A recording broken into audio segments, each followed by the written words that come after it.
अजरकुमुल्लाह, खुदा आपको किसी गम न रुलाए सिवाय गम आले मोहम्मद के। हाँ अज़ादारो, आप इबादत करने के लिए आए हैं, इबादत करने। ये हुसैन अहले बैत अतहार थे जो ला इलाहा इल्लल्लाह के परचम को बचाने के लिए करबला के मैदान में आए थे। ये सिर्फ ला इलाहा इल्लल्लाह को बचाना था। कहा सब कुछ दे दूंगा लेकिन इस्लाम को ना मिटने दूंगा। और बाद शहादत हुसैन यही जिम्मेदारी ज़माने के चौथे मोहम्मद के ऊपर आई है। अली इब्न अल हुसैन यानी ज़ैनुल आबिदीन अलैहिस्सलाम, जो इबादतों की बादशाह और ऐसा इबादत गुजार कि जिसको इबादतों की जीनत ही करार दे दिया गया है। 11 मुहर्रम को हाथों में हथकड़ियां, पैरों में बेड़ियां, गले में तोखे खारदार पहने हुए दयार ब दयार कूचा ब कूचा फिराए जा रहे हैं। अज़ादारों, आप सुन सकेंगे कि ज़माने का चौथा मोहम्मद या यूं कहूँ इमाम ज़ैनुल आबिदीन अलैहिस्सलाम अली इब्न अल हुसैन, जो करबला के मैदान में 2 मुहर्रम को गश में आया था, तो 11 मुहर्रम को जब गश फाका हुआ है तो उसे ये नहीं मालूम था, कि एक दोपहर में घर का घर लुट गया।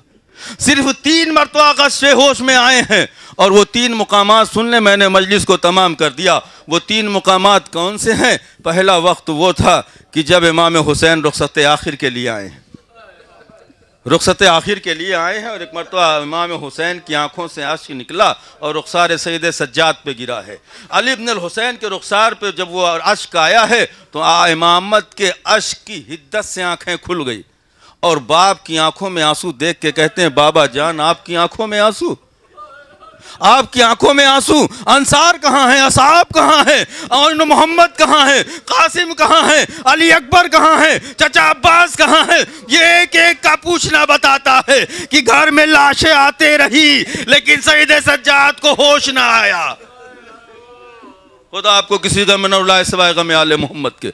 अज़ादारों, अली इब्न अल हुसैन का जिक्र बहुत कम सुनते हैं। आज सुन ले दूसरा मुकाम कब आया है। इमाम ज़ैनुल आबिदीन अलैहिस्सलाम को जब होश आया है, इमाम ने इल्म इमामत से पुर्द सैयद सज्जाद किया है और उसके बाद कहा है, सैयद सज्जाद अब मैं इस काफिले को तुम्हारे ऊपर छोड़े जा रहा हूँ, और उसके बाद चले गए।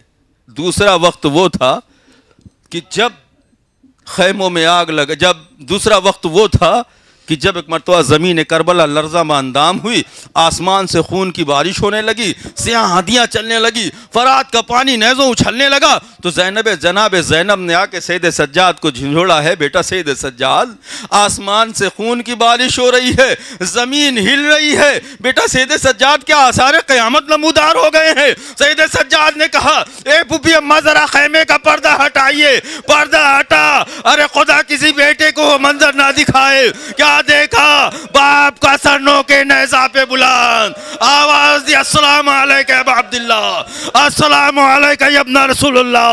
ए पुप्पी अम्मा, हम यतीम हो गए, आप बिन भाई की हो गई।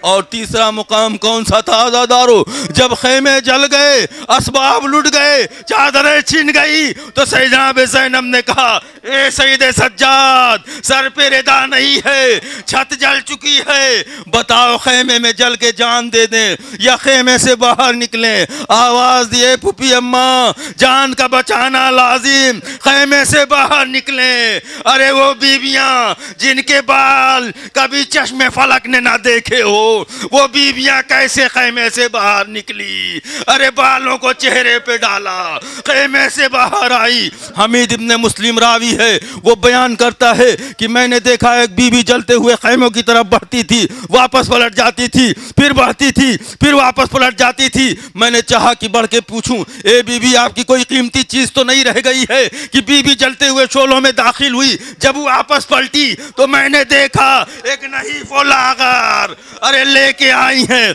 जमीन गर्म पे बिठाया। अब जरा तसव्वुर करो अज़ादारान अहले बैत, अज़ादारान इमाम कि जो ज़ैनुल आबिदीन खैमे से ना निकल सकता हो, वो ज़ैनुल आबिदीन 11 मुहर्रम को हाथों में हथकड़ियां पहन के, गले में तोखे खारदार पहन के, अरे करबला से लेके कूफा, कूफा से लेकर शाम का बार, अरे दयार ब दयार कैसे पिराए जा रहे हैं। आज़ादारों, आखिर कलाम में सुने, पूछने वाले ने पूछा इमाम ज़ैनुल आबिदीन अलैहिस्सलाम से, ए आका आप पे सबसे ज्यादा मुसीबत कहाँ हुई? आपने ये कभी नहीं कहा कि मुझे करबला में मुसीबत